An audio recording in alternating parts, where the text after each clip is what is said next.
Today I want to talk to you about the brain. Now, people say the brain is very complex, it's very complicated. Well, actually it's not when you reduce it to two elements.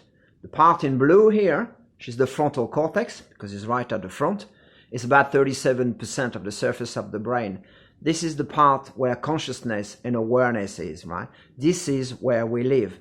Now, this is the part of the brain that asks questions, the one that create answers, the one that really as well do all kinds of other functions, such as reading, writing, creating, designing, anything really. That is the smart part of the brain. This is really the adult brain. The problem we have is that underneath here we have this limbic system, which is composed of many other elements. That is the child part of the brain. This is the part of the brain where the Tooth Fairy, the Easter Bunny, and Santa Claus used to live, if you can remember. Now, whatever you put in there stays there until you change your mind, right? Now, this part of the brain as well controls all our body functions, blood pressure, body temperature, breathing, heart rate, antibodies and chemicals sent into our body when it's necessary. I mean, really something that's quite useful, obviously, but contain as well every single emotions, right? So what we have now is two brains that very often will clash with each other. And I'm going to show you now using my hands how the two interact, right? So if this one is your limbic system with your spinal cord, and this is your frontal cortex, this one says, punch him in the face. And this one says, no, are you crazy? We're not doing this. That's the boss. We're going to lose our job, right?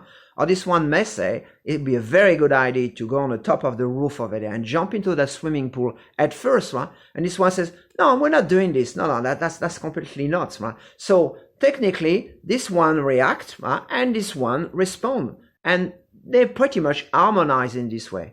Unfortunately, when you start suffering from mental illness, depression, anxiety, OCD, you name it, what happened there now? Suddenly your limbic system becomes a bit too strong and your frontal cortex becomes a bit too weak. And what you have now is a clash between the two parts of the brain. Now this one may say the world is a horrible place, right? And this one knows actually consciously, oh, actually, no, it's not, right? But this one says, I'm telling you, the world is a horrible place. And now what happened, basically, you start believing it because you're saying, well, if I'm thinking it, it must be real. And the world becomes a horrible place. This is where technically you need to see a therapist or a counselor because being there is not a good place, right? And eventually to bring your brain back to where it's supposed to be. Now, you need to do this when you're there. Because if you don't, what you might head up is over here. And you might wonder what that is, but this is a picture of schizophrenia. What we have here is someone suffering from mental breakdown, someone suffering from a psychotic episode. Now what you have in here is a limbic system who tells you what the world is, what to do, what not to do, when to eat, what not to eat.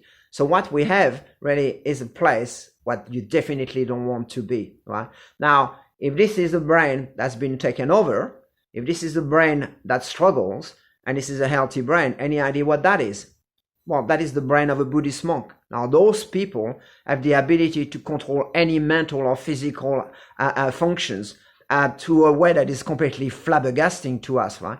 Now, do we really want to be here? No, probably not. What we want to be here. This is the picture of a healthy brain, and that's where you want to be. Now, that's it for today. If you like this, please share it with other people who might benefit from this video. And I'll see you soon. Have a good day. Bye-bye.